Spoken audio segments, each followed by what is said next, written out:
역대하 6장 26절부터 42절까지 말씀은 이 6장 12절부터 42절까지 있는 솔로몬의 기도의 후반부 부분입니다. 우리는 성전 건축을 마치고 솔로몬이 했던 그 기도의 내용을 함께 묵상하고 있는데요. 오늘 이 기도의 내용을 통해서 우리가 몇 가지 우리의 기도의 제목을 더하도록 하겠습니다. 먼저 기도의 때에 대해서 묵상해 보도록 하겠습니다. 고통이 있을 때, 재앙을 만났을 때, 그리고 34절에 보면은 더불어 싸울 때, 그리고 39절에 보면 주의 백성을 용서하옵소서, 용서가 필요할 때, 우리의 신앙생활에 있어서 기도의 때는 굉장히 많이 있다라는 거죠. 우리가 기도를 어느 특정 힘들 때만 하는 기도 이런 분들도 있지 않습니까? 평안할 때는 자기 마음대로 살고 힘들면 꼭 기도하면서 해결해 달라고 할 때, 기쁠 때도 슬플 때도 용서받아야 할 때도 재앙이 왔을 때도 고통당할 때도 하루를 싸우며 시작해야 할 때도 기도의 때로 삼고 기도하는 것이 필요하다라는 것. 이것이 우리에게 기도의 때는 과연 언제인가? 나는 어느 때에 기도를 하고 있는가? 라는 부분을 돌아보셨으면 좋겠다라는 것이 첫 번째 묵상이었고요. 두 번째 묵상은 기도를 할 때 지금 이 성전 건축 후에 나온 메시지이기 때문에 이 기도문이 이 성전을 향하여 라는 방향성에 대한, 기도의 방향성에 대한 부분들이 많이 있습니다. 성전에 하나님이 계십니까? 하나님이 계시죠. 하지만 하나님은 어디에 있다고 합니까? 30절에 보면 주는 계신 곳 하늘에서 들으시며 사유하시되. 이스라엘 사람들은요, 성전 안에 하나님이 앉아가지고 면대면으로 대한다라고 생각하지 않았습니다. 성전을 그의 발등상이라고 이야기했던 거예요. 마치 발 올려두는 그런 그 작은 받침대에 불과하다라는 인식을 항상 하고 있었다라는 거죠. 그래서 성전을 향하여 돌리고 있었다라는 뜻은 자신의 시선을 하나님과 눈을 맞출 자격도 없는 존재로 여기고 하나님의 발등상을 쳐다보겠다라고 결단하는 것과 다름없습니다. 우리의 기도의 방향성은 그러면 어디가 되어야 합니까? 우리의 기도의 방향성이 하나님과의 임재의 그 순간, 하나님의 압도적인 임재가 우리의 고개를 숙일 수밖에 없었던 그 순간, 그리고 그런 교회가 되기를 꿈꾸며 우리가 성전을 향하여 기도하는 것이 필요하다라는 것이죠.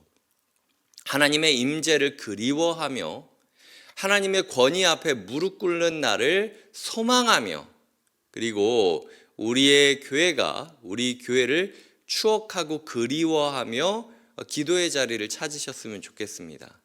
갈 곳 없이 방황하며 도대체 내가 여기 왜 앉아 있는지도 모르는 채로 혼자 덩그러니 남겨져 있다라는 외로움 속에 기도하는 것이 아니라 우리의 기도의 방향성이 분명히 교회를 향하여 맞춰져 있다면 주님께서 그 기도를 들으실 거라는 것이죠. 여러분은 오늘 기도하시면서 우리가 함께 예배드렸던 그날의 예배를 떠올리고 추억하고 그리워하며 기도하고 계십니까? 우리의 삶 가운데 하나님께서 주시는 크고 놀라운 일들을 기대하며 우리가 살아가고 계십니까? 이런 부분에 있어서 우리의 기도의 때를 점검했다면 기도의 방향성에 대해서도 고민하며 기도하는 것이 필요하다라는 겁니다.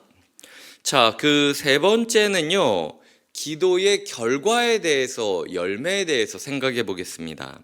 30절에 보면은 주는 계신 곳 하늘에서 들으시며 사유하시되 각 사람의 마음을 아시오니 그의 모든 행위대로 갚으시옵소서. 주만 홀로 사람의 마음을 아심이니이다. 이 문장 좀 이상하지 않습니까? 대부분 변명하거나 아니면 이야기 나올 땐 주님, 제가 이렇게 행동했지만 제 마음은 아시죠? 그런 뜻은 아니었어요. 제가 부족해도 제 마음을, 행동이 아니라 마음을 봐주시고 용서해 주세요. 저희는 이렇게 이야기한단 말이에요. 근데 지금 이 기도문은 마음을 아시오니 마음을 아심이니이다 사이에 행동이 들어가 있어요. 마음은 반드시 행동으로 이어진다라는 걸 지금 이 기도자는 알고 있는 거예요.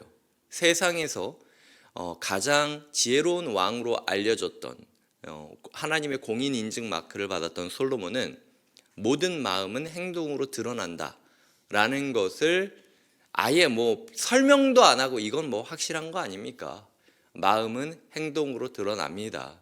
마음이 쌓이면 나도 모르게 입으로 터져 나올 때가 있습니다. 그래서 대부분 이렇게 입으로 나오는 거는 그냥 나온다기보다는 내 마음의 그릇에 다 차고 넘칠 때 나도 모르게 그런 말을 할 때가 있어요. 그래서 마음을 지켜야 이런 부분에 있어서 말실수를 더하는 거죠.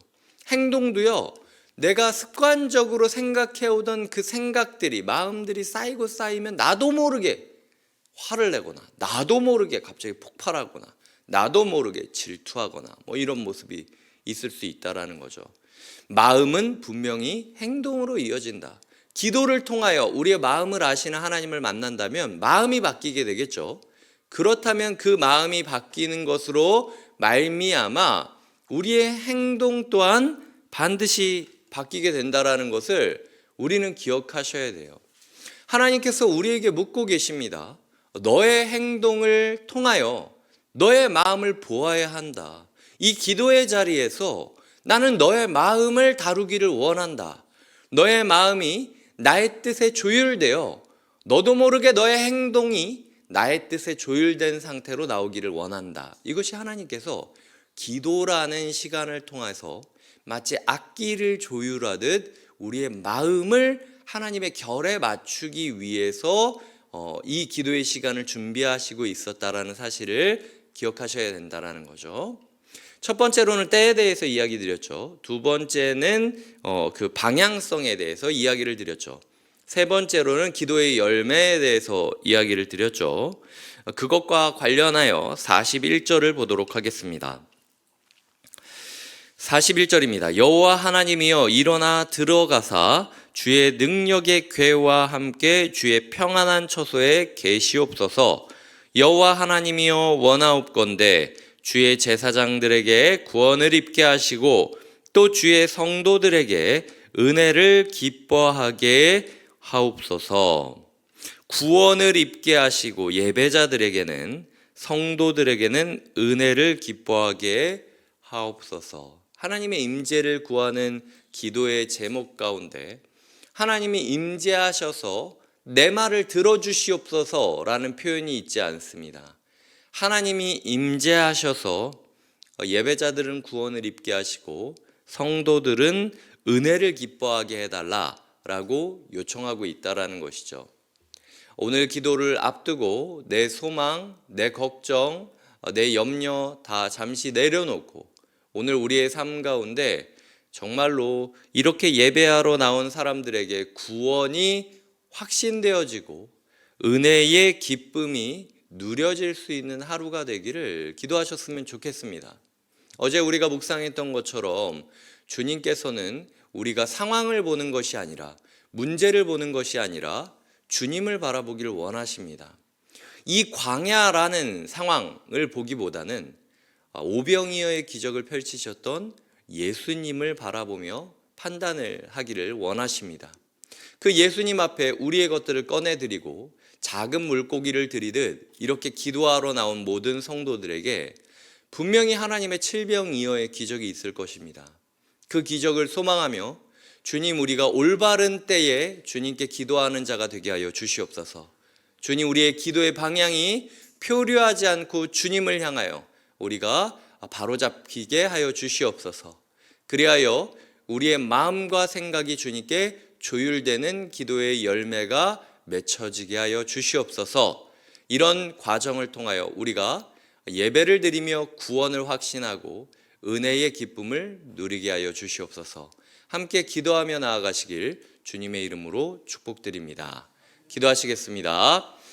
하나님 아버지, 솔로몬의 기도를 우리의 기도에 대입시킵니다. 하지만 솔로몬이 이렇게 기도했음에도 불구하고 마지막에 바뀌었다라는 사실이 계속 찜찜하게 우리의 마음을 찌르고 있습니다. 하나님, 우리가 끝까지 기도하게 하여 주시고 기도에 걸맞는 삶을 살아가게 하여 주시옵소서. 예수님의 이름으로 기도드립니다.